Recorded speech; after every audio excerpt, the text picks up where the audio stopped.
the design of planned attacks on buildings inside the U.S. and how operatives were directed to carry them out. That is valuable information for those of us who have the responsibility to protect the American people. He told us the operatives had been instructed to ensure that the explosives went off at a point that was high enough to prevent people trapped above from escaping. He gave us information that helped uncover Al-Qaeda cells' efforts to obtain biological weapons. This is Building 7, a 47-story skyscraper that fell on the afternoon of September 11th. The government says that fire brought it down. However, 1,500 architects and engineers concluded it was a controlled demolition. Over 6,000 of my fellow service members have given their lives. And thousands of my fellow first responders are dying. I'm not a conspiracy theorist. I'm a structural engineer. I'm a New York City correction officer. I'm an Air Force pilot. I'm a father who lost his son. We're Americans, and we deserve... I lost my husband. My son. My uncle. My nephew. September 11th, 2001. Most people don't know a third tower fell that day. The government says fire brought it down. The collapse of World Trade Center 7 was primarily due to fires. I, along with 1,400 other architects and engineers, have found the government's conclusion to be physically impossible. Impossible. We need the truth about what happened that day. Go to rememberbuilding7.org. Why it fell, why it matters, and what you can do.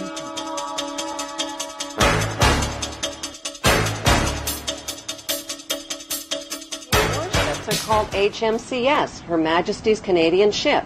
And in Australia, they're called HMAS, Her Majesty's Australian Ship. Canada's National Police Force is called the Royal Canadian Mounted Police. All government contracts are between a company or individual and Her Majesty. Court summons are issued in the name of the Queen, and all public inquiries are called royal commissions. Commonwealth money carries the Queen's image worldwide as a reminder of her authority. The Queen is the lifetime hereditary head of state of Great Britain and her colonies and is unelected and unaccountable. It is against the law to advocate the abolition of the monarchy. After the Revolution, the French started calling her the Lady, but in English, the Queen is still the Queen. Move, I tell you. Originally, in India, Persia, and Arabia, she was male and weak. Check, Your Grace. But she changed sex in Europe in the Middle Ages and became the strongest of all chess pieces. I fear the Queen is powerless now. The Queen is never powerless. For example... What is the cost to British taxpayers to support the Queen and her blue blood entourage? The Public Accounts Committee and National Audit Office are forbidden to examine Queen Elizabeth Windsor's family finances, but the civil list payments are reviewed every 10 years. So for the year ended March 2002, the running expenses of the Windsor household were £7.9 million. Family spending, $35.3 million. Security, $30 million. And the list goes on. How much is the Queen actually worth? The Queen's wealth is divided into three categories. Her wealth as the monarch, her visible personal wealth, and her invisible personal wealth. The Queen's wealth as the monarch includes 54 Commonwealth nations worldwide, millions of acres of Crown land and resources, thousands of Crown corporations, and the corporate city-state of London, which is the capital of world finance. The Queen's visible personal wealth, which was accumulated tax-free until 1992, includes royal yachts, Rolls-Royces, racehorses, 5 castles, the world's largest collection of jewels, 20,000 old masterpieces, and billions of Class A shares in blue-chip stocks and bonds, which have been invested and reinvested over and over again tax-free. Most of the Queen's family fortune was inherited from her ancestors' illegal opium trade with China and the black slave trade. In 1977, the Bank of England Nominees was established to hide the Queen's personal portfolio of wealth.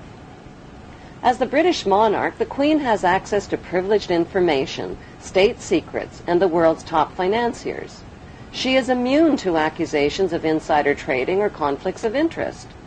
Her financial portfolio includes Rio Tinto, General Electric, Royal Dutch Shell, British Petroleum, Archer Daniels Midland, and the list goes on. The Queen's visible billions are but a tiny fraction of her invisible wealth accumulated through the black nobility. What is the black nobility?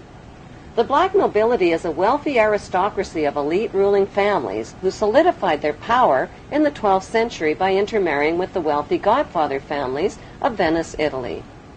During the bloodbaths of the Christian Crusades, this brutal Italian oligarchy captured the trading monopolies. Over the centuries, the black nobility have used their power and wealth to rape, plunder, and exploit every corner of the globe.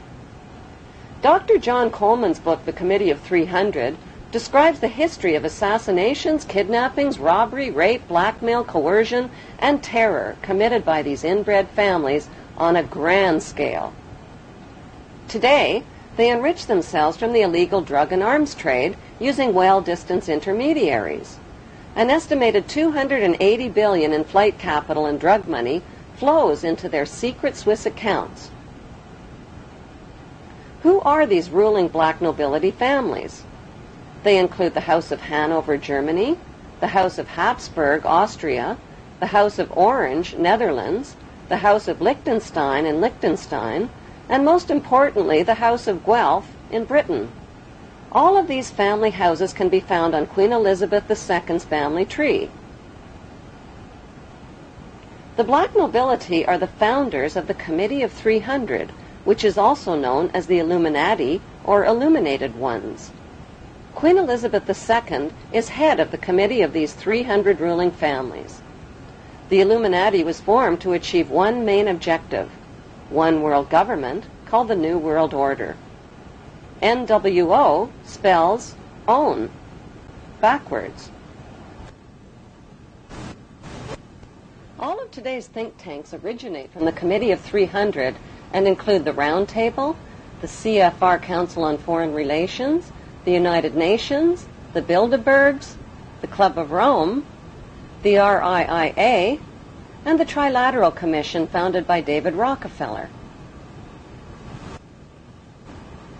Since the British colonization of America, many powerful American families have formed secret societies that cooperate with the black nobility, like the Skull and Bones fraternity at Yale University, which is rooted in German Freemasonry.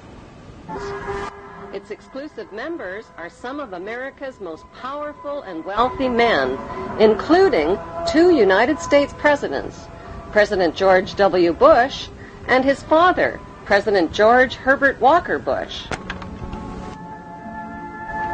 The Order of the Skull and Bones is located on the campus of Yale University. John Pogue is a Yale graduate and the producer of a Hollywood movie called Skulls, based on the chilling radiation night. Chosen members enter a windowless hall on campus where they strip naked and lay inside a coffin. During the rituals, they reveal their innermost secrets, including the intimate details of their sexual history. Senior bonesmen dressed in robes chant over the new member in a symbolic death and rebirth ceremony. Each new member takes a vow, swearing a lifetime commitment to the brotherhood, secretly known as the Brotherhood of Death. The crossed bones symbolize the right of new members to double-cross and use any means possible on their rise to power.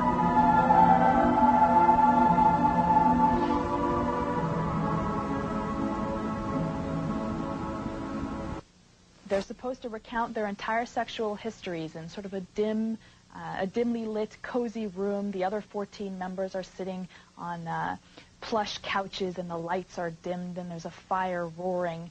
And this activity is supposed to last anywhere from between 1 to 3 hours. So George W. Bush, recounted his sexual history? That would have been something they would have done, yes. What is the point of this? I believe the point of the year in the tomb is to forge such a strong bond between these 15 new members that after they graduate, for them to betray Skull and Bones would mean they'd have to betray their 14 closest friends. One can't help but make certain comparisons with the mafia, for example. Secret society, bonding, stakes may be a little higher in one than the other, but Everybody knows everything about everybody, which is a form of protection. I think Skull and Bones has had slightly more success than the Mafia, in the sense that, you know, the leaders of the 5 families are all doing 100 years in jail, and the leaders of the Skull and Bone families are doing 4 and 8 years in the White House. Bones is not restricted to Republicans. Yet another Bonesman has his eye on the Oval Office. Senator John Kerry. Skull and Bones is so tiny, that's what makes this staggering. 15 people there are only a year. 15 people a year, which means there are about 800 living members at any one time. We know that a lot of Bonesmen have gone to positions of great power.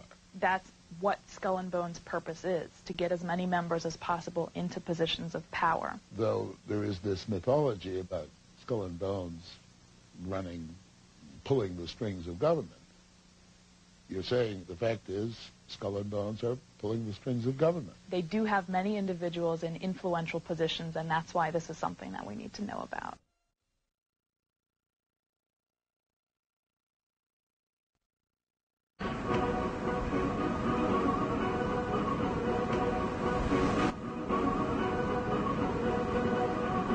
The New England Genealogy Society confirms that 19 U.S. presidents are descendants of King Edward III of England.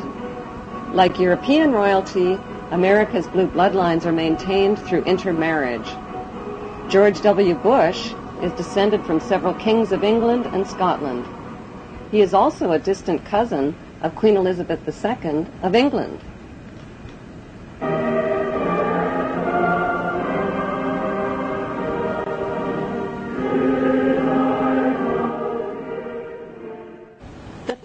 Of the Committee of 300 have given birth to the Tavistock Institute, HARP, the RAND Corporation, Stanford Research Institute, and the Institute for Policy Studies, among others. One study group at the RAND Corporation specializes in predicting the timing and direction of thermonuclear war. These institutes and corporations are engaged in the secretive development of brainwashing and population control techniques, the mapping and patenting of human and animal DNA, and the genetic engineering of animal and plant life.